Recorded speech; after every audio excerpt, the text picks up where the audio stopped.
I get this question asked to me quite often, and that is, what first mods should I be putting on my car? Now this video right here is not mainly focused on the FRS or BRZ. It can pretty much apply to any car that you're trying to modify. So in this video, my goal is to help you guys out. If you guys don't have a car yet and are planning to get a car to build, or if you just need some help and guidance in like modifying your car and just don't know where to start. So this list right here, what I'm about to say, is not in order whatsoever. These things are pretty much what I personally think are the best first mods. So to start everything off, the first one is window tint. I feel like window tint brings your car's aggressiveness from like down here all the way up here. It just makes such a big difference to me. Window tint was the first thing that I actually ever did to the FRS. I bought it and then I pretty much sent it straight to the tint shop just to get it tinted. Now on my car, I'm running a 5% window tint all around, which is super illegal. I've gotten pulled over many times with this window tint setup. Depending on where you live, obviously, but in California, it is super illegal to have window tint on the fronts. Pretty much like any type of window tint on the front is illegal. So the front windows, this quarter panel window right here, and the rear windows are 5%. The front windshield I have not messed with whatsoever. I've actually had an idea of tinting it because it looks so sick when the front windshield is tinted, but I feel like that's gonna get me pulled over in like a day. I mean, that really shouldn't be my #1 concern because, I mean, my car alone attracts cops like crazy, but just blacking the windows out makes it so much more aggressive. And I honestly cannot stand the whole fishbowl look. It bothers me so much that people can like look straight into your car, see what you have in there, or literally just see you driving on the road. It's one thing that really bothers me. And it also has its perks with like privacy, nobody can see you, and it's also good for the interior when it gets like super hot outside. So window tint for sure made it on the list. That is very important to me, is tinting your car. Alright, so moving on to the second thing that's on the list is a front lip or splitter. Now funny thing is I'm actually not even running a lip on my car right now. But I just had to put it on the list because I feel like a front lip changes the front end like big time. Now the reason why I'm not running a front lip on my car right now is because this front bumper right here is aftermarket. It is the Pandem Rocket Bunny V3 front bumper, and this thing sits super low as is. Like, it is really low. So throwing a front lip on this bumper would pretty much be impossible to drive. But yeah, with the stock bumper, I feel like it looks so weird without a front lip. So before, when I was running like the stock BRZ bumper or the stock FRS bumper, I would always have a lip on there, and whenever I didn't, it just feels so awkward and weird that it wasn't there. It makes the car look so much more aggressive in the front, makes it look a little bit lower, and in my opinion, I feel like it just completes the front end a little bit. Now, one piece of advice coming from me that has gone through over 10 lips. I don't even know how many front lips I've gone through over the like past 4 years that I've had this car, but do not spend hundreds of dollars on like a super expensive like front lip for the front. They're pretty much bound to break. Eventually you're going to be hitting it on the ground, you're going to be scraping a lot, and it's probably going to end up breaking off. My lip is literally like folded under the car. Bruh. No. So that is why I buy my lips off of eBay and Amazon. They're super cheap. They're like 60, 70, 80 bucks, and they fit just fine. They're made out of polyurethane plastic, so they're pretty like flexible. They take a lot of damage. But yeah, #2, definitely a front lip for the car. Makes a huge difference. All right, #3 that's on my list. I'll let you guys hear it for yourself.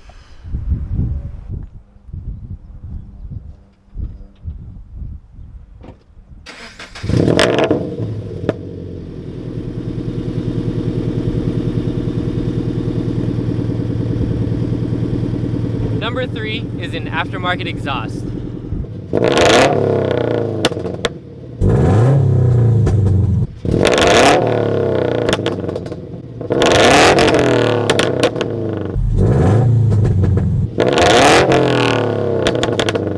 Like, just driving from a stock exhaust and swapping it out with an aftermarket one, being much louder, it just makes the driving experience like 100 times better. It just makes driving like so much more fun, and it makes the car feel much different as well. I'm pretty sure all of you guys that have modified cars know exactly what I mean. When you make your car loud for the first time, it just like I don't know, like it hypes you up so much. Hands down, an exhaust system is like a must for the first mods on the car.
So to clear it up, I know you guys are gonna ask what exhaust system am I running on the FRS. I am running catless unequal length headers, a catless front pipe, stock resonator, and no mufflers. So I pretty much got the stock catback system, took it to a muffler shop and had them chop off the mufflers and just weld in like some straight pipes. Normally there's two huge mufflers right here, and as you can see, they just welded some straight pipes to replace the area where the mufflers were. So there's no mufflers anymore. So it's pretty much a full straight pipe, just with one stock resonator. So I guess you can technically call it straight pipe to get those crazy, insane backfires and to shoot flames like I do.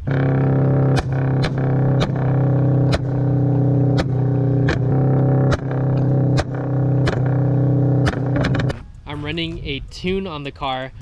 So it's a little tablet, it's called the Open Flash tablet. Yeah, if you guys want to learn more about the whole backfiring thing, I will put a link down in the description below on the video that I followed exactly. This right here is the tune tablet I'm talking about. It's called an Open Flash tablet. It's pretty dirty, sorry about that. But this right here costs around $500 alone. Brand new, but I got it like used for like $400, so you can find some used ones. It comes with like a whole program and stuff to like see your tunes and to actually like edit things with your car, and pretty much stuff that tuners focus on. I'm not a tuner, and it's really scary to like look at because it's like so many charts and stuff, but that video that I linked down in the description below makes it so much easier. He literally just goes through everything to get the backfire tune. So yeah, if you guys have an FRS or BRZ and are interested in a backfire tune, be sure to check that video out. Regarding other cars, I personally do not know what is needed to make it backfire and stuff, but as far as the FRS and BRZ, the Open Flash tablet is how you do it. Which brings me to the last thing on the list is coilovers. I feel like lowering your car is the biggest thing on the list as far as all of the mods that I've said. Just lowering the car and changing the stance is a big step in modifying your car. I think we can all agree that the stock height is just not it with any car. Now if you guys have an FRS or BRZ and are curious on what I'm running on my car, I am running BC extreme low coilovers on the car. I used to be like a whole stance boy and I used to have my car super slammed to the ground, so that is why I went with extreme lows, to give me pretty much all of the adjustability that I needed in order to make my car really low to my liking. There's a ton of options on the market regarding lowering your car. You can either get lowering springs, which are much cheaper than coilovers. I believe springs go for around like 200 or 300 bucks, but a full coilover system can cost you around $700 to over $1,000. It just all depends on like your taste and what you're going for with your build. It really all depends. Like some people like being really low, some people don't like being super low. So it wouldn't make sense to some people to spend a whole bunch of money on coilovers if they only want their car dropped about like an inch, which springs can do perfectly fine. Again, like I said, it all depends on like your style and what you aim to go for with your car. Alright guys, so I just finished editing the vlog that you guys just saw right now. Real quick before we end off today's video, I quickly wanted to talk about this. So since this whole video pretty much was based off of like modding your car and starting off with your build, I quickly wanted to share this because this was something that I myself, I guess you can say, struggled with at the beginning. So if you guys have been following me for a while now, you guys know that I have been bouncing around with like phases of the car. I've always been swapping out like different parts, different wheel setups. I've changed so much on the car. I feel like the main reason why I did that is because from the beginning when I first got the car, I didn't really establish like a vision that I wanted with the car. I didn't really sit down and pretty much piece together my build and point out like, you know, this is what I want, and really come up with an idea like, okay, my car is stock right now and I want it to look like this. I've kind of just pretty much been testing around with parts. I've been testing wheel setups, just like bounced around with a whole bunch of different phases. And my piece of advice and my point here is to just create a vision that you want with your build. If you're in the beginning stages of your car, I highly recommend to just sit down, really piece together what parts you really want with the car, down to the detail, come up with your vision of the car and what you want it to look like exactly at the end. That right there will save you a ton of money. I didn't do that in the beginning, so I pretty much was just putting parts on, taking them off, selling them, rebuying that part, buying different parts. I wasted so much money building the car. You know, it is what it is. I can't really go back and change anything. If anything, I'm super thankful to have gone through that. You know, I learned my lesson, and it's something that I can pass on to you guys to hopefully help at least one person out there to not make the mistake I did. That's my number one piece of advice for you guys with building a car. I feel like the whole vision thing is super important. This whole video right here was pretty much my opinion, my personal opinion on the things that you should start off with your car. Again, it may be different for everybody else. Who knows, but with me, I feel like these things were important and they're pretty much good things to start off with. So yeah, on that note, I hope you guys enjoyed today's video, and if it helped you out, please leave me a like on the video and comment down below what you think.